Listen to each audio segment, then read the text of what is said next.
बात है। गोदावरी नदी पर चंद्रसेन देव नाम का राज था।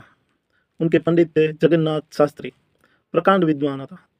તે વિદ્વતામાં મહાન હતા, જે કોઈથી શાસ્ત્રાત્મા પરાસ્ત ન થયા. આ પોતાની ખ્યાતિ આજુબાજુમાં બધી ગુંજી ઉઠી હતી. જ્યારે ઘણા લોકો તેની સામે શાસ્ત્રાર્થ કરવા આવતા પણ પરાજિત થઈને વળતા.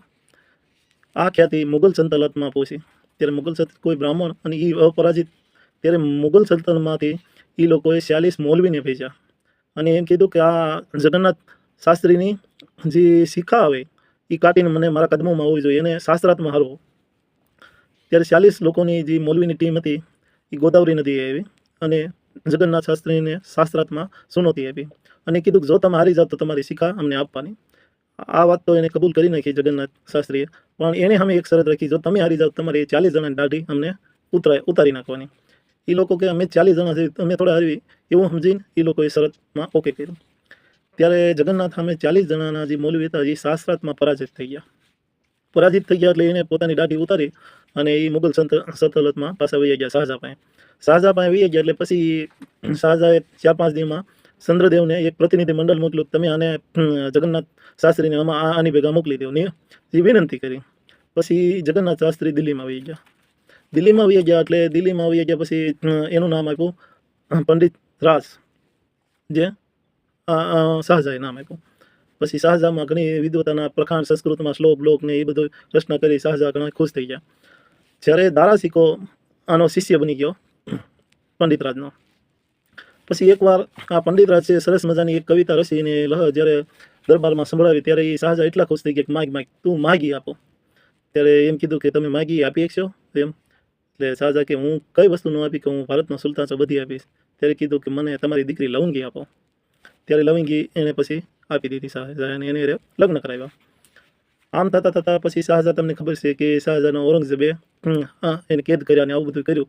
એટલે ત્યાંથી દરબાર સભામાંથી કે ત્યાંથી રાજસભામાંથી બહાર નીકળી અને જ્યારે પંડિત રાજ બહાર નીકળ્યા ત્યારે આ લોકો પંડિત સભા હતી એ લોકોએ એને સ્વીકાર્યા નહીં કે તારો ધર્મ ભ્રષ્ટ થઈ ગયો છે. જ્યાંથી તે મુસલમાન છોકરી લગ્ન કર્યા લવંગી ત્યાં પંડિત રાજને કોઈ સ્વીકાર્યા નહીં. ત્યારે લવંગીએ કીધું કે બનારસ તમે જાઓ, ત્યાં બધા પંડિતો અને વિદ્વાનો છે, જો એ તમને સ્વીકાર કરી લે તો આખું ભારત સ્વીકાર કરી લે. ત્યારે લવંગીના કહેવાથી પંડિત રાજ બનારસ આવ્યા એટલે બનારસમાં પોતે બધી માગણી કરીને જે કીધું કે મને તમે આપણા સમાજમાં સ્વીકાર કરો. તે આખો સમાજે કીધું કે તે જ્યારથી લવંગી લગ્ન કર્યા એટલે તું ધર્મભ્રષ્ટ થઈ ગયો છે, તારી વિદ્વતા લવંગી ખાઈ ગઈ છે.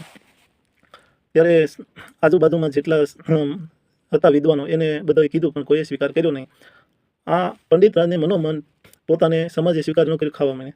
ત્યારે લવંગીએ કીધું, લવંગીને એકવાર એમ કે હાલ આપણે હવે ગોમતીની નદી કિનારે જવી, ત્યાં મારા ચંદ્રસેનના દરબારમાં ત્યાં સ્વીકાર કરશે.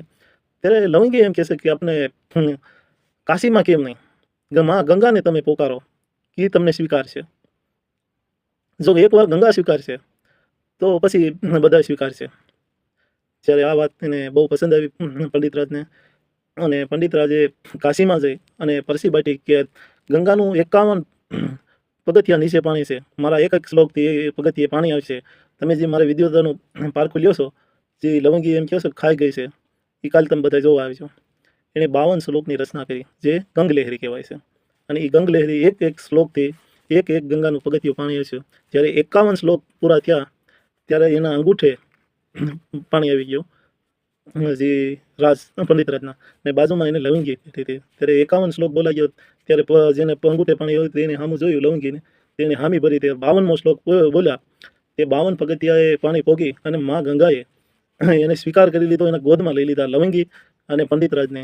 જ્યારે મા ગંગા સ્વીકારે તો શિવ સ્વીકારે તો કે સભી સમાજ. પછી સમાજ પસ્તાનો કે આને એકવાર હૃદય લગાડ્યું તો આ અમારી ભૂલ છે. આમ આજે